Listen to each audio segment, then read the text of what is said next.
Tonight, canceling classes for the rest of the year. I totally agree with it. I think for the safety of our children, it was definitely the right move. Due to COVID-19, virtual teaching in Ontario isn't ending anytime soon. What parents should expect for summer school and day camps. We would let her out in the hallway of our building. That's the only time she could run, so now she's really happy. From the hallway to their happy place, dogs and their parents once again allowed back in off-leash parks. And finally seeing exotic beasts in action, the zoo's drive-through solution to life in isolation. Good evening, I'm Chris Glover. Get used to having the kids at home. Students in Ontario won't be returning to the classroom for the rest of the school year. Officials say it just is not safe given the coronavirus pandemic. Lisa Shing explains what's in store for families. Since mid-March, Joanne DiNardo and her husband have been looking after their 3 kids aged 10, 13, and 15 while working from home. Like many parents, she's happy the government is closing schools until September. To go back for what remains now, which is just a month and a little bit, doesn't really make sense. I totally agree with it. I think for the safety of our children, it was definitely the right move. Other parents, like this healthcare worker whose wife looks after 2 kids, was hoping for some different news. With the curve reasonably flattened, I don't think it would have been bad to open it. I probably would have preferred it, but I don't think this is unreasonable. We cannot open schools at this time. I'm just not going to risk it. Today, the province announced schools will stay closed with online learning continuing through June and some summer programs launching in July. It obviously is the only decision forward in the context of maintaining the safety of our families, of our communities, and of mitigating community spread of this disease. The summer learning program includes an expansion of traditional summer school courses, virtual volunteering, and supports for those with special needs and mental health needs. For parents wondering about childcare through the summer, day camps could start in July and August, depending on how the pandemic progresses. But the province has canceled its overnight camps. Daycares will start up again in the next stage of reopening. As for the future of the school year come September, Education Minister Stephen Lecce says the province will be discussing details as to how exactly that will unfold, including physical distancing, how many students will be in each class, and whether or not activities like gym class will be allowed to go on. We expect to get more details on that by the end of June. Lisa Shing, CBC News, Toronto. An update now on a heartbreaking search in Markham. Officials there say a body has been found following an explosion at a home over the weekend. Unfortunately, just after 7 o'clock, the on-scene investigators have found the remains of what appears to be a young person inside. Police there tonight saying the coroner's office has been called in to confirm the identification of the remains. Emergency crews have been searching for the body of 12-year-old Iran Hamid since an explosion and fire destroyed his Markham home Sunday morning. He was believed to be in the basement. His 2 brothers and his mother were taken to the hospital in critical condition. His father wasn't home at the time, and the cause of the fire is still under investigation. Now to a deadly collision in Etobicoke. A motorcyclist is dead tonight after a single vehicle crash. It happened around 8 o'clock near Burnham Thorpe and Mill Roads, south of Centennial Park. Police say the driver was pronounced dead at the scene. No other injuries were reported. It's not immediately clear what caused the crash. Police have closed Burnham Thorpe Road while they investigate. And the Ford government will not conduct a provincial inquiry into Ontario's long-term care system. Instead, it announced today the province will use an independent commission to examine care homes and the government's response to COVID-19. Queen's Park reporter Mike Crawley explains the difference and why critics say it falls short. More than 1,400 people have died of COVID-19 in Ontario's long-term care homes.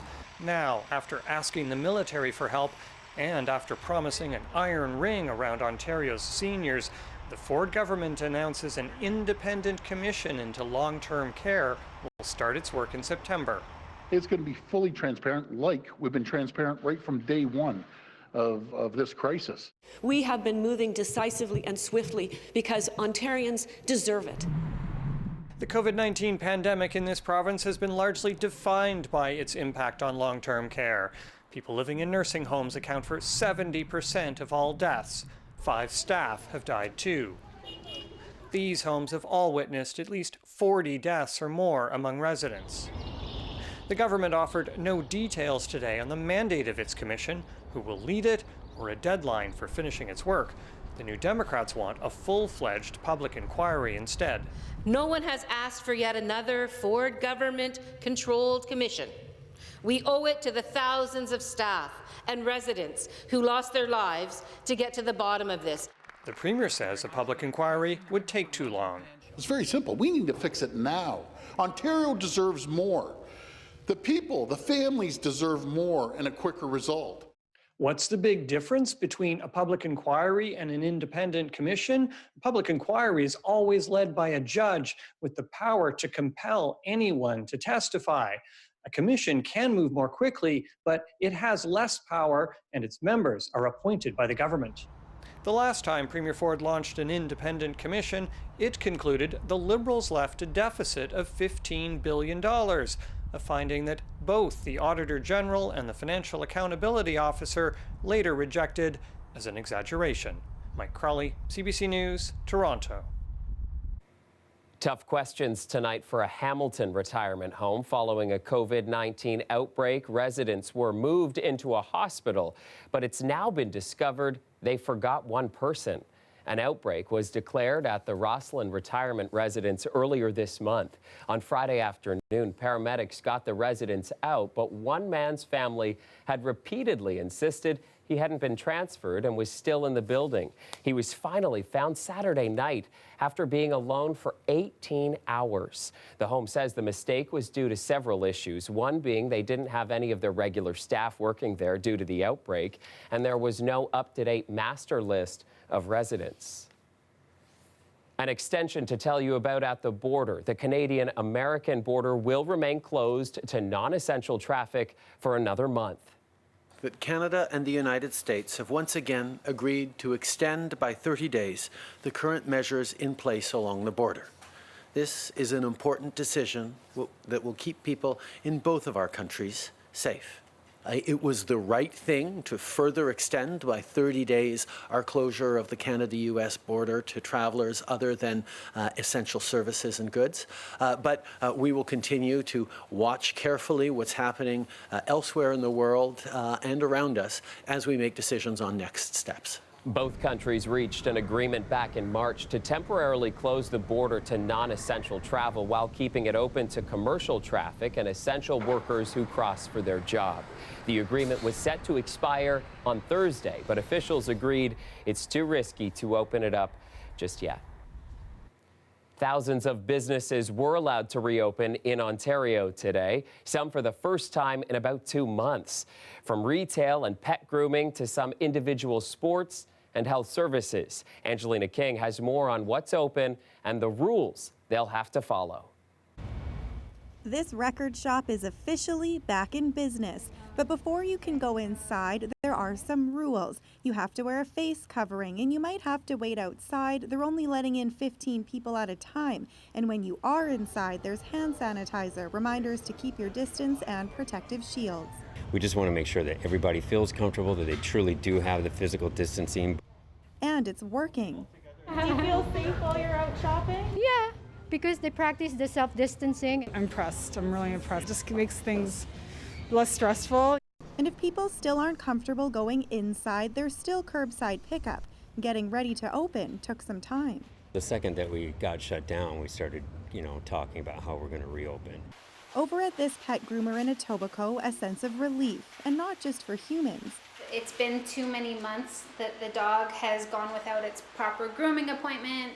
The matting can happen really close to the skin, causing irritations, possibly infections, and just very painful for the dog.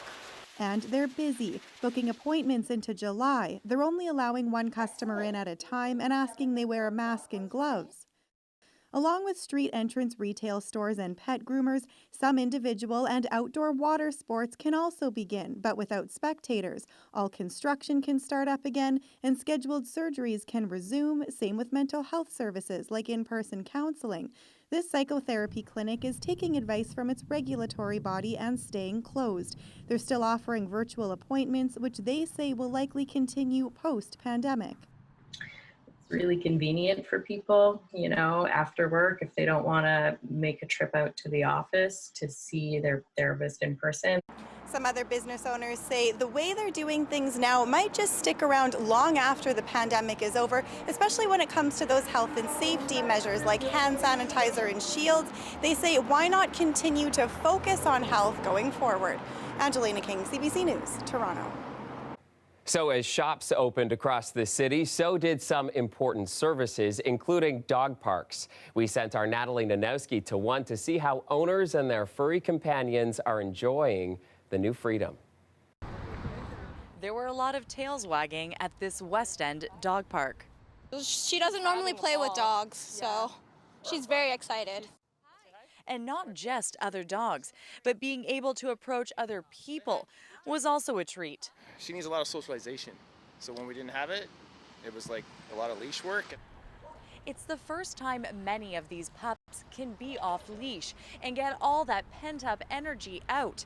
For Cora's owner, it's a welcomed relief. She's very athletic, so I've been running and biking with her, but it's not really the same in terms of like interacting with other dogs.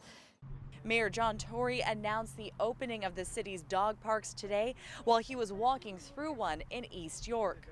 We were anxious to have these off-leash dog parks open as fast as the health advice would tell us we could. But physical distancing measures are still in place. Don't stand too close to other people that are here walking and running their dogs. Dog owners in the King West area are particularly happy that their beloved dog park has opened because most of them live in condos. That means they're confined to some pretty tight spaces with their animals. We would let her out in the hallway of our building. That's the only time she could run, so now she's really happy. It's really good to actually be inside and like have them play around. Like I feel like they are like us, like in terms of being able to slowly start doing things again. And there's a few more things us humans can do. On weekends, the city will be opening up streets to runners and cyclists in an effort to encourage physical activity while keeping your distance. It started this past weekend and was a huge hit. Natalie Nanowski, CBC News, Toronto. Terrorism charges have now been laid against a teen accused in a deadly attack at a Toronto erotic massage parlor. The February attack at the Crown Spa near Dufferin and Wilson left 24-year-old Ashley Arzaga dead. She was a spa employee. Another employee was also injured. Police arrested a 17-year-old and originally charged him with murder and attempted murder. But detectives say during their investigation, they uncovered evidence the attack was motivated by the involuntary celibate or incel movement. The accused has now had terrorist activity added to his first-degree and attempted murder charges. Attacks inspired by the incel movement have happened throughout North America. Alec Manassian, the man charged in the Yonge Street van attack, told detectives he was part of the movement and that he carried out the deadly rampage along Yonge Street in 2018 in retribution for years of sexual rejection and ridicule by women.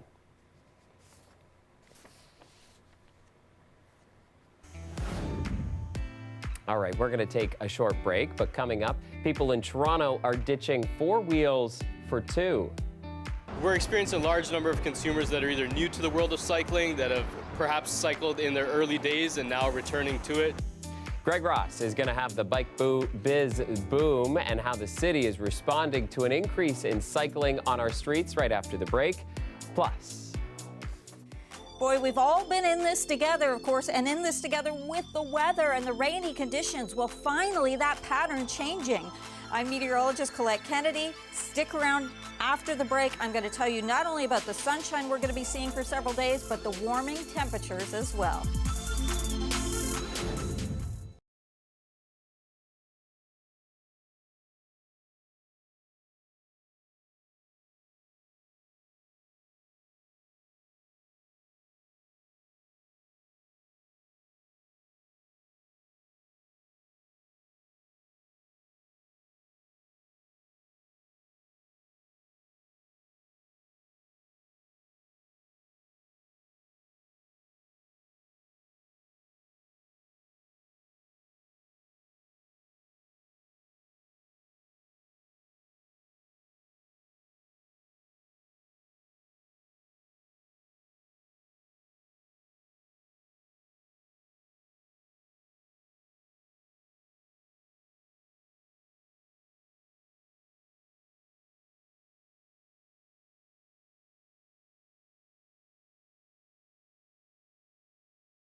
Welcome back. Crowds aren't welcome at the Toronto Zoo right now, but if you've got a car, you still are. The zoo is doing a drive-through experience and today released video of its scenic safari drive-through.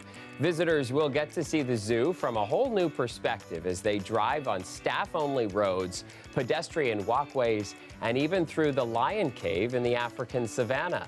The route takes about an hour to drive and will come with an educational audio guide. The zoo is welcoming visitors starting this weekend, and tickets go on sale Friday and must be purchased in advance.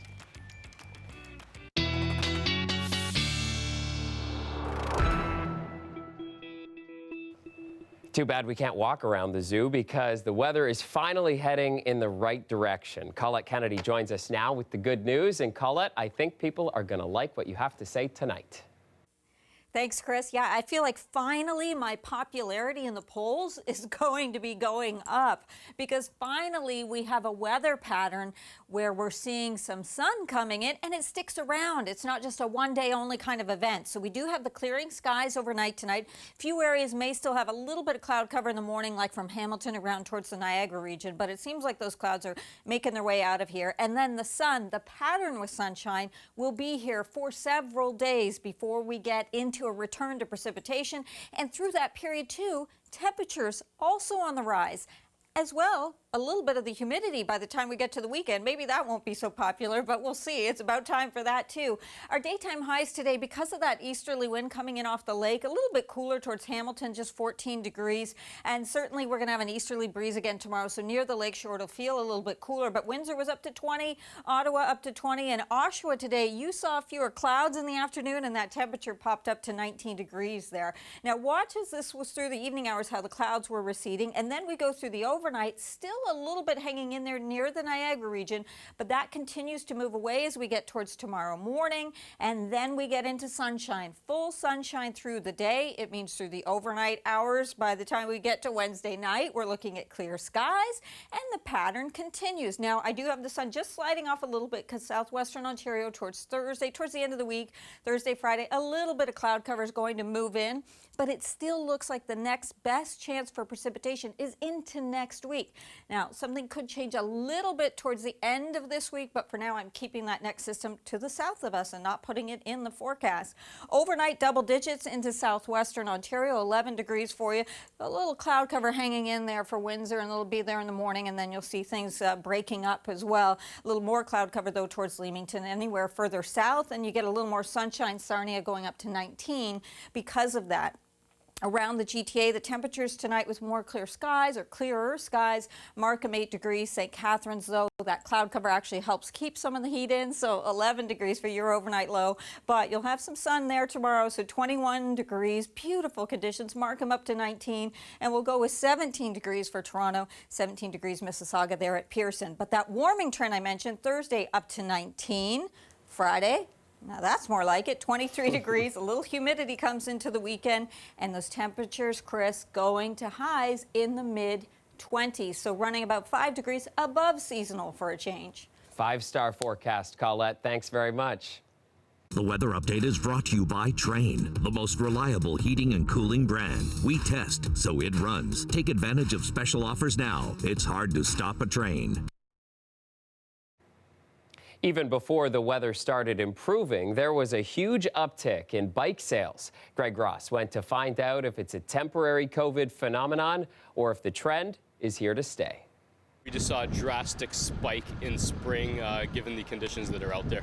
Jabir Hassan Ali is a part owner of Giant Cycle on Queen Street. He says business is booming right now. We're experiencing a large number of consumers that are either new to the world of cycling, that have perhaps cycled in their early days and now returning to it. But people aren't only buying bikes for recreational purposes. Hassan Ali says many of his customers are turning to them as an alternative to public transportation. A lot of people are just after commuter bikes right now, planning for returning to work and how they're actually going to get to work. There are also options for people who are not in the market for a new bike. We've seen in terms of our stats with bike share, a huge increase. And because of the increased number of cyclists on the road, City Councillor Joe Cressy says we need to expand the city's infrastructure to support it. Cities around the world, from New York City to London, England to Bogota, have all implemented huge increases in cycling infrastructure as a public health imperative in the wake of COVID.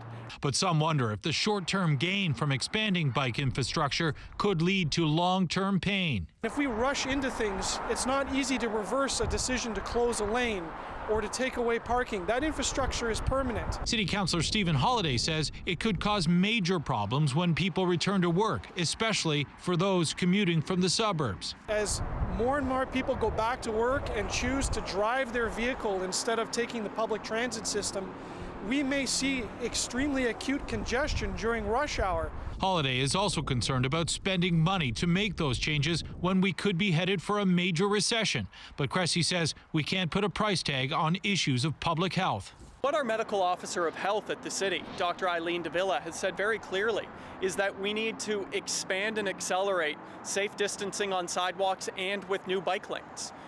That's important because this virus isn't going away. Cressy says city staff will bring a report to council next week, which will include recommendations to change and potentially accelerate the city's bike plan. Greg Ross, CBC News, Toronto.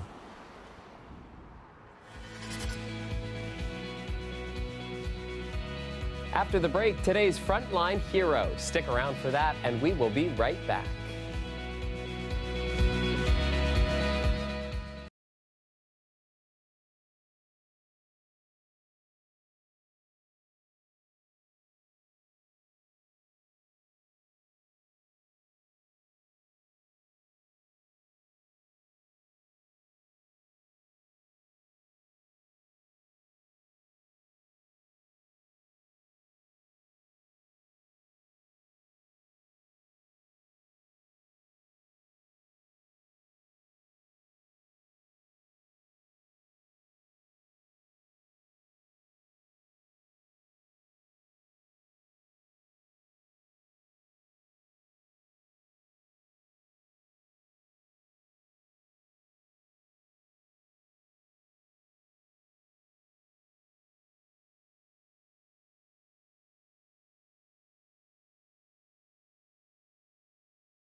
A grade 8 student at Winfield's Middle School in North York has inspired a school-wide initiative to send handwritten letters to long-term care facilities.